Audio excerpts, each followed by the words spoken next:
Greetings and salutations, exiles. I wanted to capture a few things. I was playing through the Warmaker Sanctuary, and it got me thinking about active level design. And by no means am I discrediting or taking away the accomplishments or the the modder was it Snow Dragon or Snow I'm sorry, I'm murdering his name. I'll have to find it. But no way am I taking away from um his contribution or his. And so I'm putting together. I started thinking about Skyrim, and I started thinking about, the masterpiece of Skyrim. The game is like, it's got to be close to 10 years old now.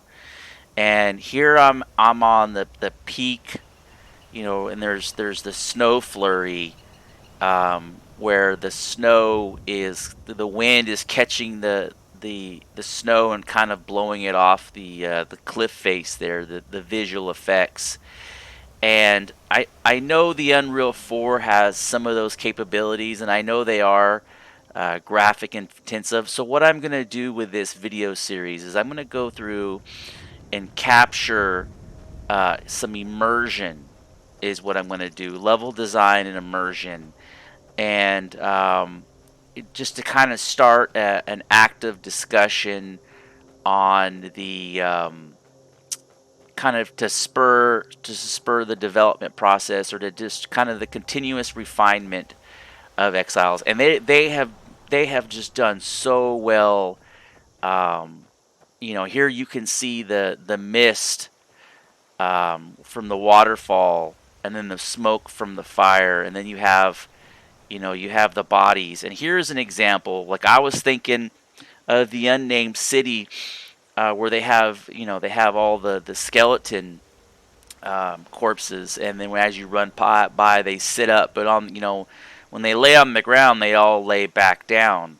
And if they mixed up the variety, like here they have this one face down, this one they have, he's laying on his back. And if they kind of reworked some of those animations on how they sit, and then how they stand up. Here you can see this one draped over the logs, like it's custom tailored. And I'm not saying that Conan Exiles needs to do that, because I realize that that's another degree of work. And they've kind of done that to a certain extent with some of these rework, like Butcher Bay. It just looks phenomenal. The way they set those pots around. Butcher Bay actually looks better than Sepper Maru. Like, I almost feel like they need to go back and revisit Sepper Maru. Not the NPC layout, just how they've kind of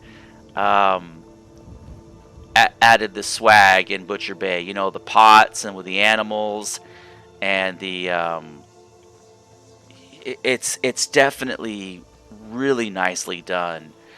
And that what I'm kind of advocating for is the continual refinement of existing systems. Like here we have, I think I'm getting ready to die. But here we have a mushroom on a tree, and I realize that might not be plausible in Exile, because the tree is the node, and you can't have two nodes that coexist.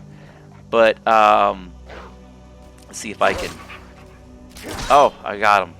So I'm gonna stop this video here, and I'm gonna link some of these together in a series. And so this is gonna be part 1, or phase 1 of immersion. And anyways, stay tuned for further content.